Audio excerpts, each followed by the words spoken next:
A chastity belt? Oh, that's going to chafe my willy. Now, nothing symbolises the barbaric nature of the past perhaps more than the medieval chastity belt. This crude metal contraption remains a powerful emblem of male oppression and the backwardness of the pre-modern mind. In case you're not aware what a chastity belt is, in his popular 1969 book, Everything You Ever Want to Know About Sex But Were Afraid to Ask, David Rubin, the self-described sexologist, offers us the following description. Originally used during the Middle Ages by knights who wanted to defend their wives' honor while they were defending the honor of their country, it was a sort of armored bikini. There was a screen in front to allow urination and an inch of iron between the vagina and temptation. The whole business was fastened with a large padlock. Even in those days, love laughed at locksmiths and padlocks, and many a knight returned to find his wife with a virtuous look on her face and a 2-month pregnancy under her cast-iron underwear. "'Tis the chastity belt that the jealous king hath fastened on me, that no man but him shallst have the goods of the body." Now, if like Reuben you are particularly tied to this image of the chastity belt, then I'm afraid to tell you that it is in fact a myth. That's right, there is no evidence anywhere in all of human history for the existence of such a peculiar device as the chastity belt. Let me explain. Now, your first reaction to a statement like that might be, well, come on, that's nonsense. I've seen chastity belts in history books, I've read about them, seen them on TV and in movies. You may have even seen one in a museum. Well, despite the fact that many museums do indeed still display what they call authentic medieval chastity belts, all of them, and I do mean all of them, are in fact fakes. Made largely in the 19th century and sold by forgers to gullible museum curators with more money than sense. So that said, where does this peculiar idea actually come from? The major piece of contemporary evidence comes in the medieval German book Bella Fortis. Published in 1405, this book not only gives a detailed description of a chastity belt, but also contains a drawing. And for many this has been used as compelling proof that such a device not only existed, but was widely used in the medieval period. However, if one reads the actual book, which of course no one ever does, you'll quickly realise that it's nothing of the kind. Bella Fortis, which roughly translates as Fortifications of War, is a military manual written by the German engineer Konrad Kaiser. Now, Kaiser believed that military science should not be confined to the development of practical equipment, but could be complemented by the insights of astrology and magic. So, after discussing some rather sensible ideas for battering rams and siege engines, he veers off into describing a whole range of weird and wonderful imaginary gadgets. For example, in Bella Fortis he describes a machine that enables the more efficient castration of one's enemies, others that make soldiers invisible or able to fly. My favourite is a rubber ring designed to help besiegers float across castle moats. Kaiser imagines it being plugged into the soldier's bottom and kept inflated by the continuous flatulence of the wearer.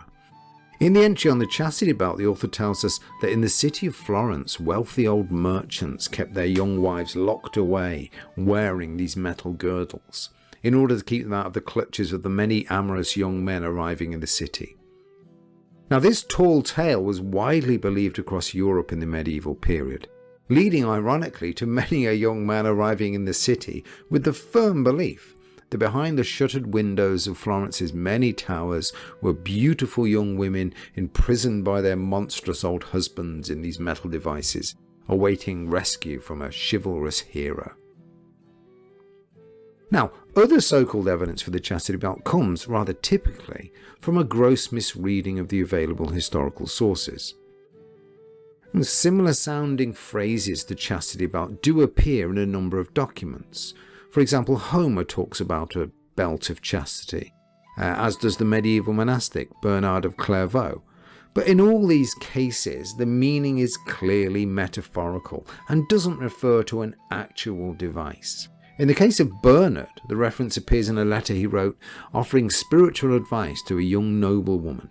Honest virgin, I admonish you to hold your belief firmly in the heart, the ship of health in the head, the helmet of salvation on your front, the girdle of chastity in the body. So this is rather like William Blake referring to a chariot of fire or arrows of desire. They're not real things, but clearly figurative. Now, when you take a moment to think about it, the idea of the chastity belt is itself preposterous. I mean, how would a device like that actually work?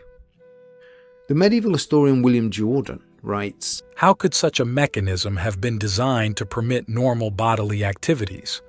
How could serious chafing be avoided? For by definition, a device that absolutely preserves chastity needed to be worn day and night, day in and day out. And in the case of crusaders' wives and mistresses, for years at a time." So just from the point of simple physical mechanics, a device such as this is clearly absurd. Now, despite its impracticality and the entire lack of evidence, the legend of the chastity belt goes from strength to strength. So we might ask, why has this myth become so lodged in the public imagination? Well, the image of the chastity belt is a prime example of what historians call presentism. Now, presentism is the mistaken belief that the present represents the pinnacle of human achievement, and that people in the past were backward and ignorant and barbaric, and all this happened because they simply weren't as enlightened as we are. And this is the key word, enlightenment. It's largely due to the 18th century enlightenment that myths like the chastity belt still find traction in popular culture. The Enlightenment itself, this cultural movement which sought to reform and remake society based on scientific and rational principles, combined optimism about progress with scathing criticism of the medieval and pre-modern world. Ironically, although they claim to be basing their brave new world on rational and scientific principles, it's clear that they're prepared to believe any old scandalous guff about the medieval period. Another example of this is the myth of prima nocta, first night. This is where a lord is meant to have the right to bed the wife of any of his subjects on their honeymoon night. Again, this is complete rubbish. It never happened, but was so widely believed by these Enlightenment thinkers that it formed the plot of one of the most scandalous plays of the 18th century, Beaumarchais' The Marriage of Figaro. And is a theme, of course, we see repeated again and again in contemporary culture, such as in probably the most historically inaccurate film ever made, Braveheart. Grant them prima nocte. When it comes to the chastity belt, Voltaire wrote a poem about it called The Padlock. Just then your tyrant husband came. That hoary jailer was too hard. To love he all access has barred, and all our wishes to defeat secures the key of pleasure's seat. Even Diderot, in his great rationalist project, the Encyclopedia, had an entry for the chastity belt, where, citing no evidence whatsoever, he describes this non-existent device in intricate detail, characterizing it as a gift customarily given by a jealous husband to his new wife shortly after they're married. He concludes, "It is said that this so infamous object, so injurious to sexuality, originates in Italy. But this is perhaps just a rumor." Now, perhaps the key reason which has allowed the myth of the chastity belt to go unchallenged even up to the present day is that it fulfills certain people's contemporary political agendas. Sadly, when it comes to the past, people are always inclined to believe what they want to believe, if it suits their own particular worldview. In particular, the chastity belt has been used by many activists as a tangible manifestation of patriarchy, and how women have been systematically oppressed throughout history. Even professional historians have fallen for this idea. Here is Elizabeth Abbott in her 2001 book, A History of Celibacy. The chastity belt tortured real women.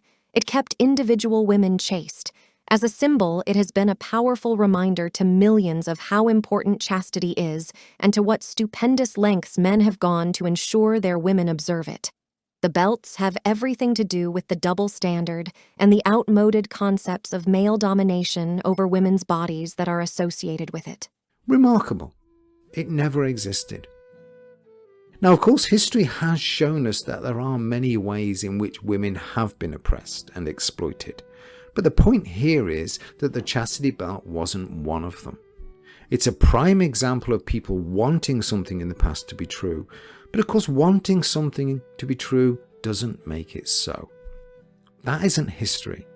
That's just propaganda. Thanks for watching, everyone, and I'll see you again next time.